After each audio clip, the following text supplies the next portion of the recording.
Mayong hapon ug salamat sa inyong pagsunod Cebu o kitibukang Central Visayas. Mao pa nakulubhen yung atanan diya sa Eastern Visayas. Ug maayong hapon sa itong mga kapusong bulanon, taga Siquijor, Negros Oriental ug uban pang bahin sa Kabisayan. Gipahigayon kaganang buntag ang send-off ceremony sa Philippine Coast Guard ug Philippine Navy ug ubang mga naglangkob sa interagency sa paghatag og kasiguruhan sa kadagatan. Gustong makasiguro ang interagency nga mapabiling luwas ang rehiyon gikan sa hulga sa terorismo at tungod kay sentro usaban kini sa turismo. Kabahin kini sa pagsiguro sa kaluwas sa Semana Santa, summer vacation ug labaw sa tanan batok sa terorismo. Ani ang report. Una nagpermisyon na masakop sa Philippine Coast Guard ug sa Philippine Navy sa adwana. Dala nila mga kahimanan apil na gani ang usa ka K9. Dayon buwag silang nanakay sa ilang tagsa-tagsa ka mga barko. Inanay nga mibiya ang mga sakayan sa Coast Guard ug sa Navy padung sa ilang mga destinasyon. Ceremonial send-off kini sa gilusad nilang Interagency Intensified Maritime Security.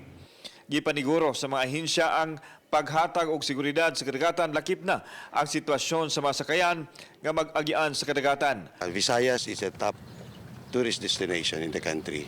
And the security sector, meaning the PNP, the Armed Forces of the Philippines and the Coast Guard, wants to reassure the public that we have this common resolve to keep the region that way. Tinguha sa paglusad sa kalihukan mao ang pagsiguro sa luwas nga kadagatan, labi na karong Semana Santa ug sa summer season. Gitinguha usab ang pahugot sa seguridad aron dili malutsan sa mga daotang elemento sama sa mga terorista. Your armed forces, the Central Command, your Navy in the Visayas, the Naval Forces Central is doing its best in collaboration with the other government agencies in order to ensure the safety and security of the Visayas region.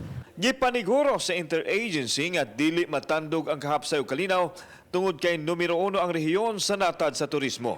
Sa miaging tuig lang, miabot sa 8 milyones ka mga turista ang natala sa Department of Tourism. Posibleng malabwan pa kini karong tuiga. Primary kasi for Director Tamano to ensure the safety of tourists.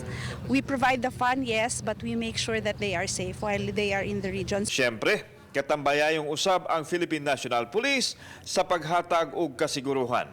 Kauban si Marlon Milgaso, ako si Alan Domingo. Balitang Bisdak.